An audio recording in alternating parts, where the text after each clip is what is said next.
Hi guys, welcome back to my channel. This is Choma Stitches and my name is Choma. On today's sewing tutorial, we're going to be replicating this beautiful outfit modeled by Kendall and Lara Smith. If it is something you are interested in, definitely keep watching and don't forget to subscribe.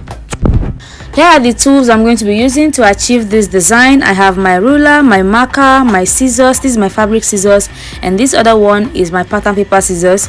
You don't use the same scissors for your fabric and your pattern paper. It's going to make it blunt. I'm going to go ahead and rule a straight line separating the front from the back for this pattern, demarcating the half of the front from the half of the back. And by the way, for a size 8, I am using 3 yards of very stretchy, thick lycra fabric. I'm going to be starting with a basic block bodice for a gown, and then I'm going to alter it to get the design that I am working towards. So I'm marking out the shoulder measurements, taking out a 1.5 inch shoulder slanting for the front, marking out the shoulder measurements again on the armhole, that's the armhole sitting, and then repeating it at the back piece. Of course, I didn't add the zip allowance at the back while cutting it, but when I'm transferring to fabric, I will do that.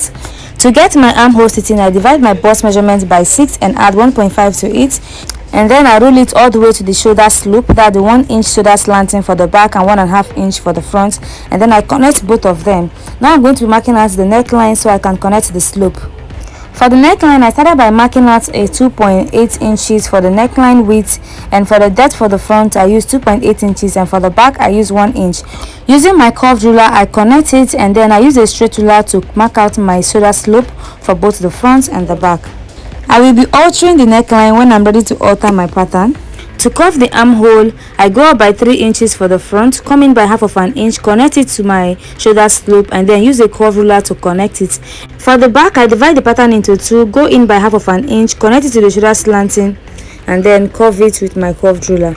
Ruling out the horizontal measurement from the shoulder to the bust 10.5 inches, from the shoulder to the under bust 13.5 inches, from the shoulder to the half length is 16 inches, from the shoulder to the natural waist is 19 inches, and from the shoulder to the hip line is 22.5 inches, while the full length is 52 inches.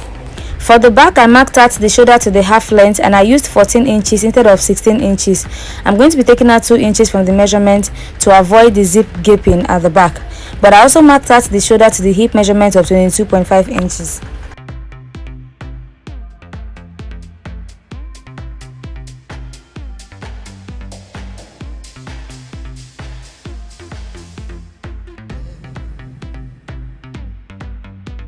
Bust 35 divided by 4 is 8.75 inches. Under bust 29 inches divided by 4 is 7.25. Waist 1 is 28 inches divided by 4 is 7 inches.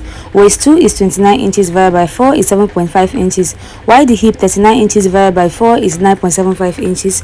And I'm going to go ahead and connect all these lines and connect it all the way to the armhole. I'm going to go ahead and rule the hip measurement all the way to the floor length, that's the length, 52 inches. Also, I did not add any darts to this dress because we are working with a very stretchy fabric, so it's going to be very accommodating. I will also impute the waist measurement and the hip measurement on the back piece and also connect it all the way from the hip line to the waistline and then to the armhole. And then to alter the neckline, from the end of the neckline I'm going to come in by 2 inches, and that is going to be the width. And for the depth for the front, I came down to 9.5 inches, which will mean that the cleavage will show since the bust line is 10.5 inches. And then I connected it using my curved ruler to give it a bit of V shape, but not too sharp V shape. And then I came down to the under bust line and I ruled a straight line all the way to the bust line. This is to give us the inverted V shape in front of the dress. And then for the basque effect and for the inverted V shape on the waistline, I came up by 1 inch on the natural waistline and then came down by 1 inch from the hip line. Using a straight ruler, I connected it. Next, I came down by 3.5 inches from the hip line around the side seam allowance, and then I inverted my ruler to connect it to the 1 inch below the hip line. The front pattern paper is now ready. As you can see, I'm going to go ahead and alter the back piece as well. Starting with the waistline, to eliminate any form of bulging around the zip area, I'm going to go up by 1 inch around the waistline and come down by 1 inch, and I will make a dart. This dart is going to be facing the center back, and I'm going to be eliminating it by cutting it open and covering one piece with the other. Next, to adjust the neckline, I come in by 2 inches around the shoulder line like I did for the front piece, and then I'm going to go ahead and extend it, like connect it to the 1 inch depth that I have marked out already for the back piece. And then I had to add half an inch around the shoulder for shoulder seam allowance, that's joining allowance.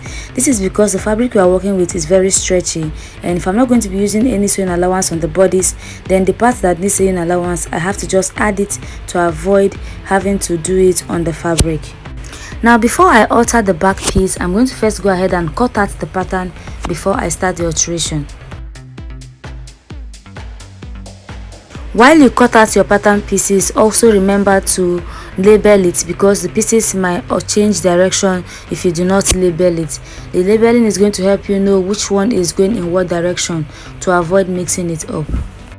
I labeled the front piece starting from the yoke 1, 2, 3 and 4 pieces.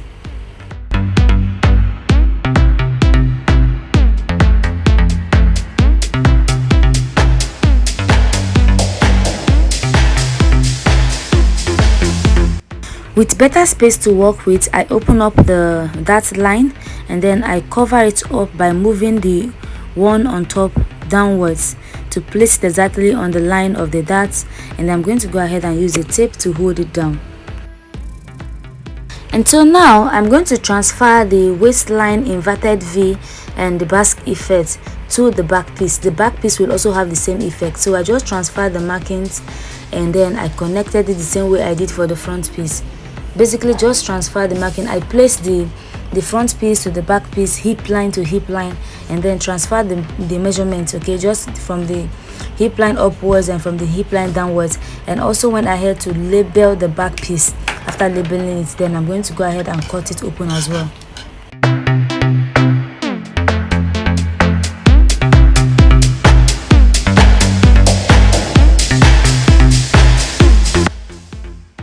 Looking at these two patterns now, you notice that both of them are an identical pair, and since I don't want to add any zip allowance at the back here, okay, this is the center back and this is the center front. Now since the center back, I don't want to add any zip allowance there. Center front, of course, there's not going to be any allowance, it's going to be on fold, so I want the center back to also be on fold. And so for that, when you place these two like this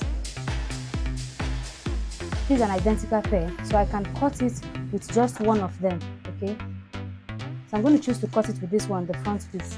So I'm going to set this aside. As you can see, I've laid down my pattern on my fabric and I'm going to go ahead and cut, and I'm placing the horizontal side to be the stretchiest part of the fabric, and I'm going to go ahead and cut it out. I'm not cutting out the number 1 of the pattern for the front. As you can see, I labeled it 1 to 4, so I took out the first one because we're going to be altering it before we cut it out.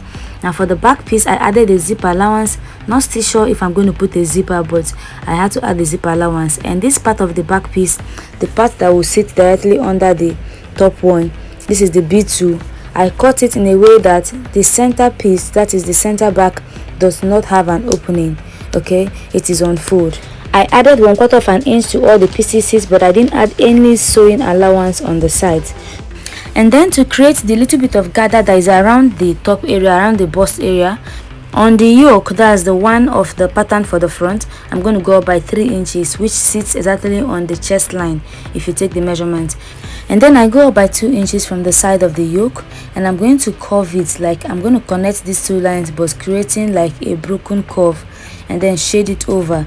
Alright, to give you just kind, because I'm going to cut that place open so that I can carefully and easily cut and spread the down part. Alright, so I went ahead and arranged my fabric, and then I placed the yoke on it. Now I'm going to cut it open, but first I'm marking these straight lines, 2 lines where I'm going to be doing the cut and spread, and I'm going to cut it out. Meanwhile, I draw these 2 lines where I'm going to cut and spread it. Also note that I've pinned it down all around. I go ahead to slash the lines that I've drawn, and then I pin it down and then use it to open it. And also on the other part, the upper bodice, I also made a little bit of cut towards the armhole so I can create a bit of ease by opening it up like half an inch to create that ease and balance so that we'll have enough room for our gathers.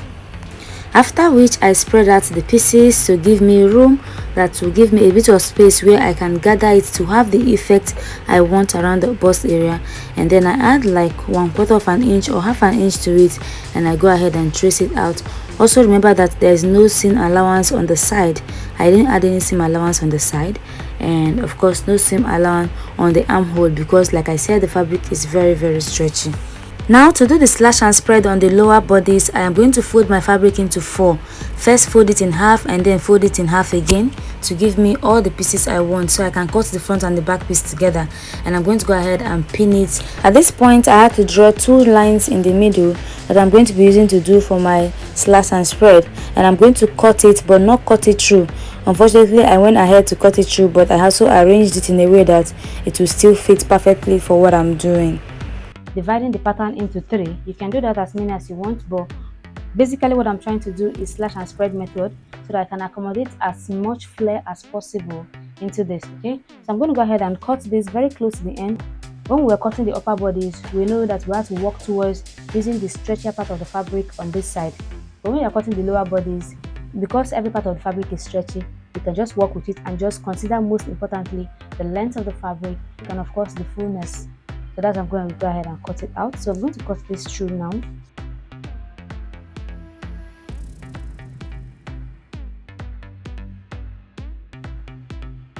I'm going to be using my ruler to connect these pieces. Now like this, it's going to be the flare we are working with. And I'm going to be cutting it exactly with maybe half of an inch on the side here for joining. And of course I'm going to be adding 1/4 of an inch at the top here to join this lower bodice to the upper part.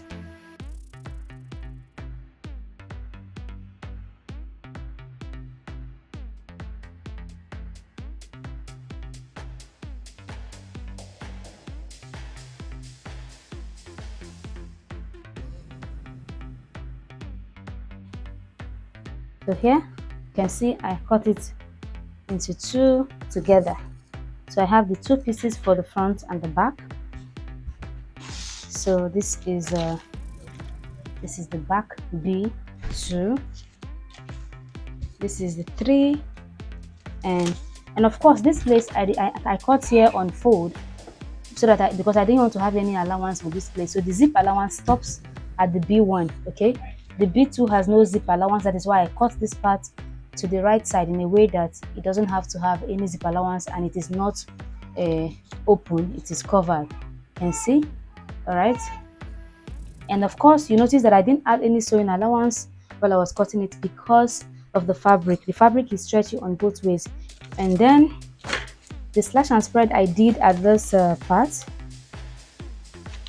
I had to cut a facing for the upper part of the front. I cut it into 2, so I have a facing underneath. Okay, so now the reason why I had to cut slash and spread all these places so that I can create room for the bust to relax, and of course to give it that pleat it has around the bust part. So I'm going to be pleating here a little bit and pleating this opening as well, and so that it will all align to join this place. Okay, right, to all meet here in pleats. I hope you understand what I'm trying to say. So I'm going to take out the pins and then I'll start joining them. Now this is the right side and this is the lower body, so I'm going to open here up and then this place, and then I'm going to go ahead and sew here.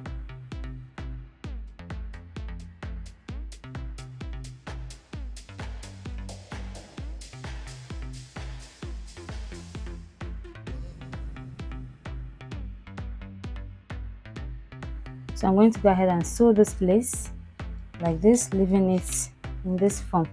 Okay, and then I'm also going to go ahead and sew this one.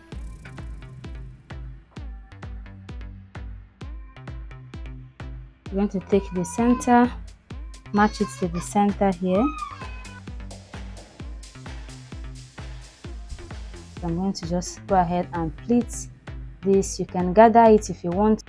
You can run a loose stitch here and then gather it to spread out the pleat, or you can use your hand to just pleat it and sew it. Okay, and do the same thing here as well. So So I'm going to do that, and I'll also join the back piece, the B1 and B2. I'm going to join it the same way I've pinned these front pieces. I'm going to go ahead and join the B2, the B1 and the B2 together. Okay, and of course for this facing, this is for the facing for the front. I'm going to be sewing for the front, and I'm going to go ahead and cut out a little facing as well for the back piece. To sew the front yoke to the bodice, I've gone ahead to run a loose stitch around the under bust area, and I'm going to follow the V shape, and I'm going to go ahead and sew it. But first I'm going to pull on the loose thread and then gather it around the bust area, so that when I sew it, it will have the gathered effect around the under bust. And I'm going to go ahead and sew it, and then I will attach the lower bodice as well, just like I have pinned it down together. And this is what I have. I've sewn the top piece. I'm sorry the picture is not showing so clearly here, but look at the waistline, that's the hip line. Look at how neatly it came out. I've gone ahead to sew this part. I'm going to be attaching the flare part of the dress to the under part, and I'm going to also attach the facing.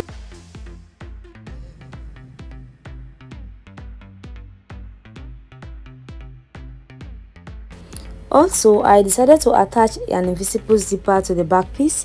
I'm going to go ahead and sew it. First, I'm going to join the pieces together, sew the part where I want the zipper to stop, where I've already pinned, as you can see. So I'm going to go ahead and measure my zipper to see where I'd want it to stop. So I've already pinned it there. I'm going to go ahead and sew that place with 1 inch down.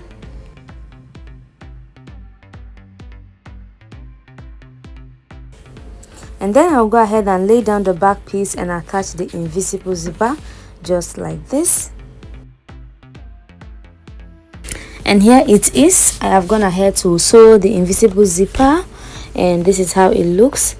Okay, look at how beautiful it looks. I'm going to go ahead and cut out the excess of the zipper, leaving a little bit of space where I'm going to be attaching a zipper bag to it. But first, let's sew the neckline facing. So I'm going to go ahead and sew the neckline facing now that I've attached the zipper, to conceal the zipper completely inside, at least around the neckline.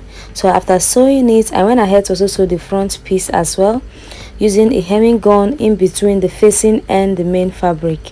Very important, so that when you iron it, you get a neat finishing. Okay, so I sewed the front piece as well, after which I went ahead to top stitch both of them.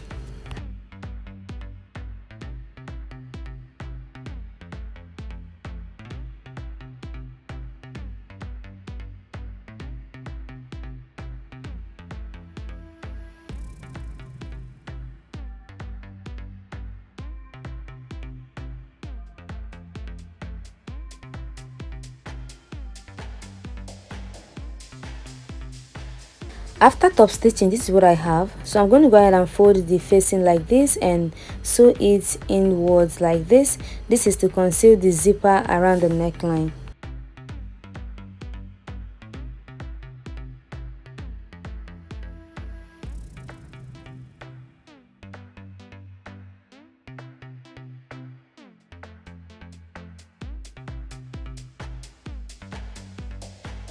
And this is it. This is how it looks after sewing the neckline and concealing it. This is it on the right side, very neat and beautiful, and this is the wrong side.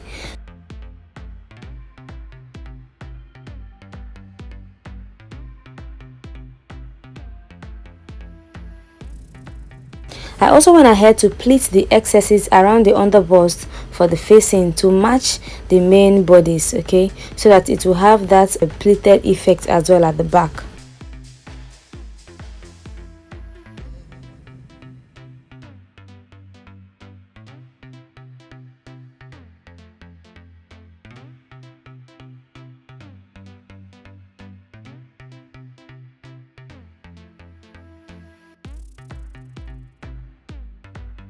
And now I'm going to be attaching the flare for both the front piece and the back piece, okay? Matching the center piece of the flare to the center piece of the bodice like this. I'm going to go ahead and attach it.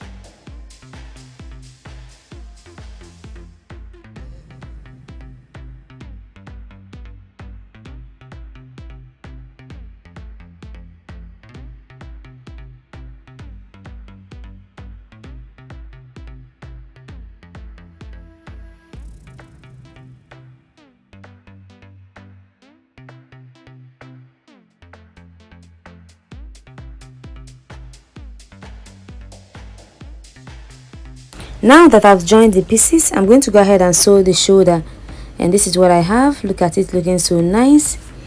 And then I'm going to take it to the table and spread it out to show us what we've done and tell us what next to do. I'm going to go ahead and draft the basic sleeve bodice using the measurement of 10 inches as the length, and I'm going to alter it to get the poofy sleeve.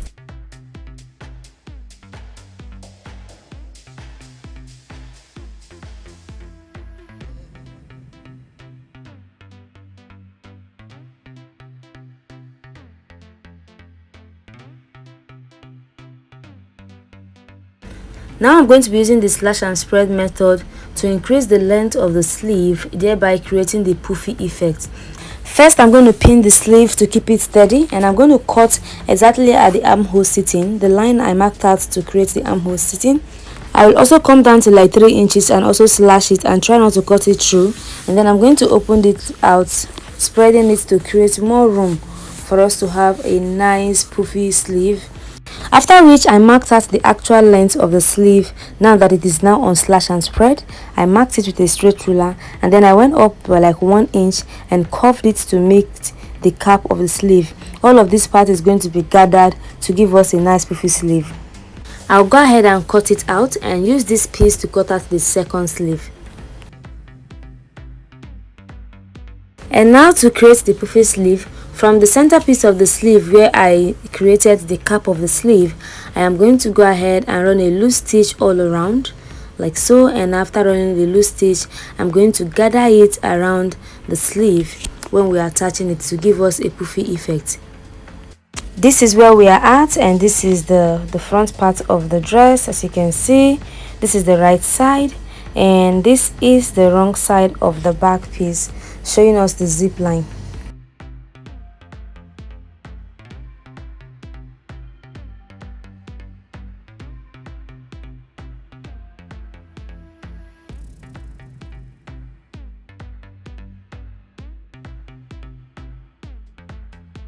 I'm going to go ahead and attach the sleeve.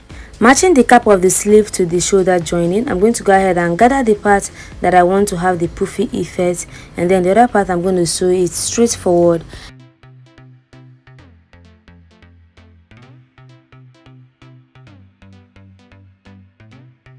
And here it is, I've attached the sleeve. As you can see, you can go ahead and conceal the sleeve by hemming it. Okay, and then this is the joining. Okay, this is the joining. This is how I gathered it around the cap of the sleeve, and it gave me the poofy effect. Okay, so I'm going to go ahead and join the side of the dress from the one edge to the other, and I'm going to style this and show us how it look. If at this point you have not subscribed to this channel, what are you waiting for? Go ahead and hit the like button and subscribe to this channel. I'd love to hear from you guys, so do well to leave comments in the comment section. What do you think of this dress? I forgot to add the black cape on the top of this dress, like around the shoulder area. I will do that. I might not be doing it on camera. See you guys in my next sewing tutorial, and don't forget to subscribe. Bye bye.